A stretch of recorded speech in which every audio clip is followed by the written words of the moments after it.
आपने ये जो पद यात्रा जो की है, जो पैदल मार्च आप कर रहे हैं रेलवे लाइन को लेकर, वो किस लिए कर रहे हैं और किस उद्देश्य से कर रहे हैं? सबसे पहले आप सभी चैनल को बधाई। और रेलवे संघर्ष समिति बहुचर्चित रेल परियोजना है। मैं खुद पहले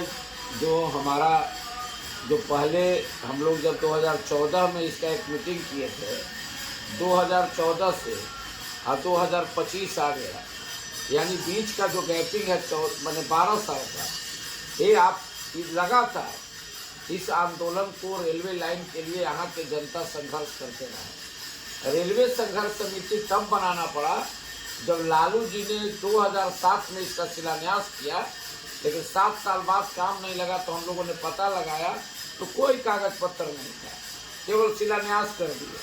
किसी भी प्रकार का छलावा मतलब था। बिहार का सबसे कदावर तीनों रेल मंत्री थे, आदरणीय लालू जी, आदरणीय नीतीश जी, आदरणीय स्वर्गीय रामविलास पासवान जी। ये तीनों लोगों ने अपने क्षेत्रों में काम किया।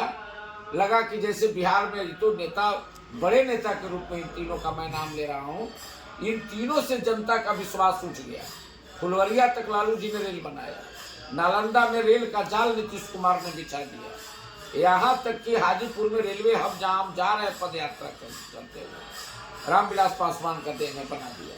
लेकिन आज तक औरंगाबाद जिला, अरवल जिला और पाटलिपुत्र के विक्रम, दुल्हिन बाजार और पालीगंज के जनता आज आश्वासन पर जी रहा था।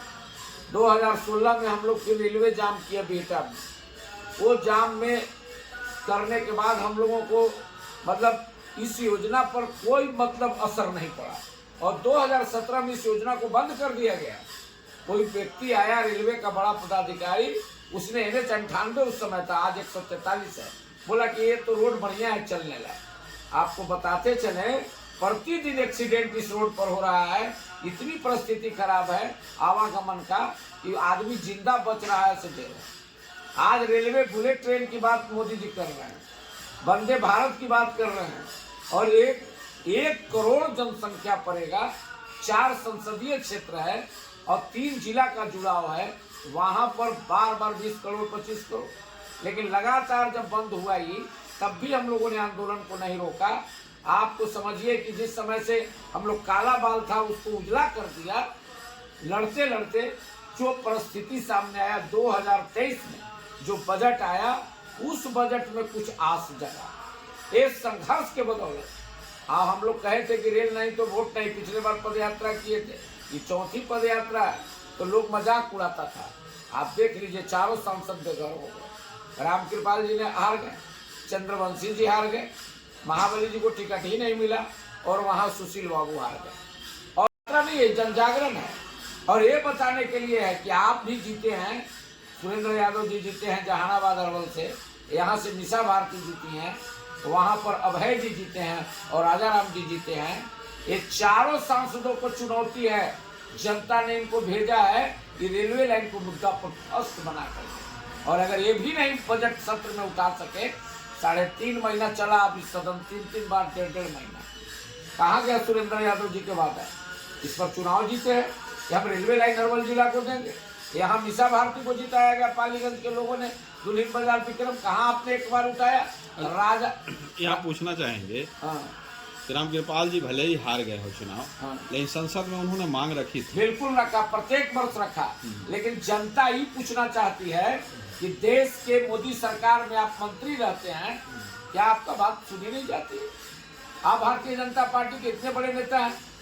रामकृपाल यादव जी पर हमारा तो क्लेम है कि लालू यादव रामकृपाल यादव को सांसद बनाने के लिए जिस समय आरजेडी में थे, हम भी आरजेडी के जिला अध्यक्ष थे उस समय, अरवल जिला को बिना कागज खाना पूर्ति के आपने शिलान्यास कर दिया। जब 2 फरवरी 1980 को चंद्रदेव प्रसाद वर्मा, पूरा हम लोग के पास लिस्ट है, हम लोग पढ़े लिखे लोग हैं, आप लालू जी यहाँ शिलान्यास करते हैं, घर में उनको रेलवे बनता है। इसका मतलब रामकृपाल जी उस समय MP का चुनाव था 2007 में। 2006-7 के बाद उन्होंने ये देखा कि भाई यही फंडा अपनाते हैं, आरजेडी का मजा भी उठाए, बीजेपी का भी मजा उठाए, रेलवे लाइन कैसे नहीं बना। क्या उम्मीद है इस बार, अगर चारों जगह पर सीट गंवा चुकी है NDA, तो इससे उन्हें सबक मिलेगा या उम्मीद है इस बजट में मोदी कुछ जगह मिलेगा? मोदी सरकार से पहले इस देश में एक समाजवादी नेता पैदा लिए जिसका नाम था राम मनोहर लोहिया। सारे लोग गला फाड़ के बोलते हैं। राम मनोहर लोहिया ने कहा था कि जब सड़क सूनी हो जाएगी तो संसद आवारा हो जाएगा। आवारा का मतलब क्या होता है? ये सड़क का लड़ाई मोदी जी को नजर नहीं आ रहा है। सारे लोग बोलते हैं कि हम समाजवादी चिंतक। डॉक्टर राम मनोहर लोहिया ने जो बात कहा वो बात जनता कर रही है। सड़क पर हम लड़ेंगे, हम जनता है, लेकिन संघर्ष कर रहे हैं। सदन में तो आवाज उठाएंगे, विपक्ष में है तो विपक्ष में तो नहीं उठा सकते हैं। नहीं तो अभी तो 1 महीने में बजट आने वाला है, क्या उम्मीद है कि अब पटरी बीत जाएगी हार के बाद? देखिए, पिछले 2024 में इन्होंने पूर्ण स्वीकृति का कहा कि हमने पूर्ण स्वीकृत कर दिया योजना को। आप पूर्ण स्वीकृत कर दिए कि हम बना देंगे, और राशि नहीं दीजिएगा तो अभी तो 43 बरस हुआ है, कितना बरस चला जाएगा? उम्मीद है और उम्मीद पर ही दुनिया कायम है। कहीं इसी उम्मीद पर तो आपके पद यात्रा नहीं है कि बजट आ रहा है और इसमें हमें संतोषप्रद कुछ राशि सवाल होता है हम लोग